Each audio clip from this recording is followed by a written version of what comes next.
Pasabog ang preliminary competition ng Miss Grand International 2025 ngayong gabi sa Thailand.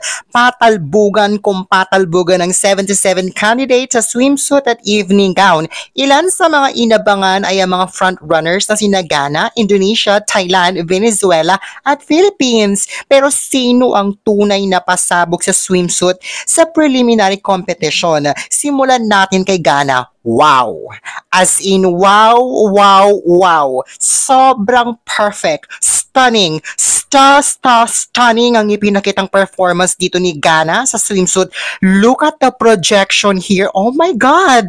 The consistent eye contact sa camera. Tumatagos talaga ang power na pinakawalan dito ni Ghana. Tapos yung pasarela or walk niya, pati yung bawat movement, turns at gestures, plakadong plakado. Wala akong masabi bukod sa perfection. Yung confidence, grace at power, ang lakas talaga. Grabe. Grabe din yung face na binigay dito ni Ghana ha. Sobrang solid ng execution niya. Bawat turn, flawless ang pagkaka-execute. Dito sa part na kuha sa monitor, sobrang ganda ng pasarela niya dito. Yung execution ni Ghana. Talagang isa si Ghana o si Ghana talagang pinakamalakas this year sa Miss Grand International 2025. I have to give it to Ghana. This is a stunning, perfect 10 out of 10 solid. Okay, Indonesia. I'm so disappointed with Indonesia. Shaky ang entrance niya. Dito sa pasok niya, kahit kita mo na kaagad na kinakabahan siya. Look at the face. Oh my gosh. See? Tapos nung rumampa na siya sa stage, shaky din ang execution. Wobbly pa ang pasarela niya. No, I am not feeling Indonesia's performance here. Tumatagos sa monitor yung kaba sa pasarela niya. Look at it. Dito sa part na rumampa siya, napapunta na sa center stage, oh my God! Ang shaky talaga ng performance. Ang shaky ng execution niya dito sa pasarela. Hindi smooth. Tapos, hindi rin smooth yung execution niya sa turns. This performance is not giving Miss Grand. I thought it was weak, shaky, at ang awkward.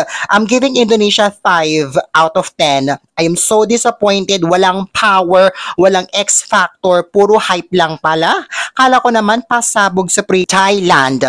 Thailand is actually serving here ha. Gusto ko yung pasok niya dito, ang lakas din ng aura. Pasabog si Thailand in fairness, sa confidence, sa grace at sa power. Malinis ang execution sa turns. Even dito sa part na to, flawless ang execution niya. Very strong din ang pasarela.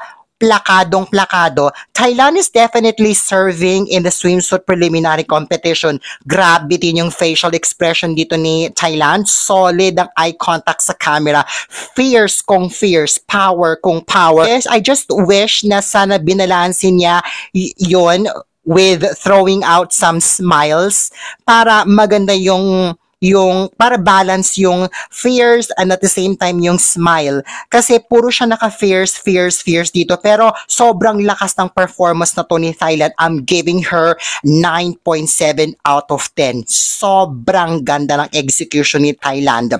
Isa sa mga malalakas na performance sa preliminary competition.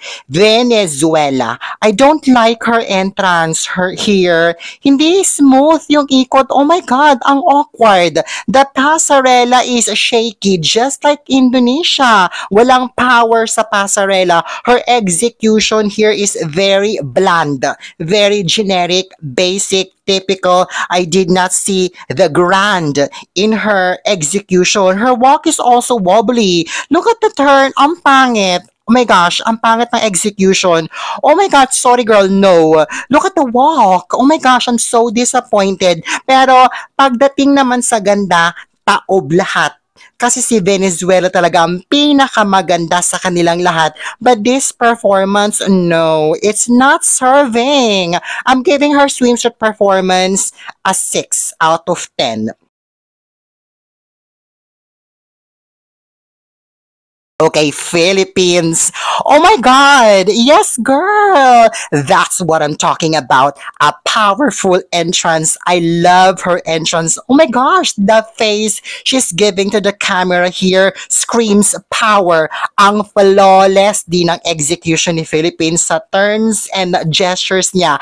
Grabe. She has definitely met my expectations. Gusto ko din yung projection at eye contact niya sa camera. In fairness, naka full force dito sa Philippines, umaapaw din ang confidence, grace, and power at wala akong naramdaman o nakita o nabakas ng kaba sa kanyang face, sa kanyang performance, sa kanyang execution. Dito sa part na rumampa na siya sa center stage, oh my God! Sobrang ganda ng rehistro sa camera. Malinis ang execution ni Philippines. I am giving Philippines a 9.9 out of 10. Sobrang lakas, sobrang powerful. I love it. Ayan, sino sa tingin mo ang nag-stand out sa swimsuit competition sa preliminary sa Miss Grand International 2025? At anong say mo sa performance ni Philippines?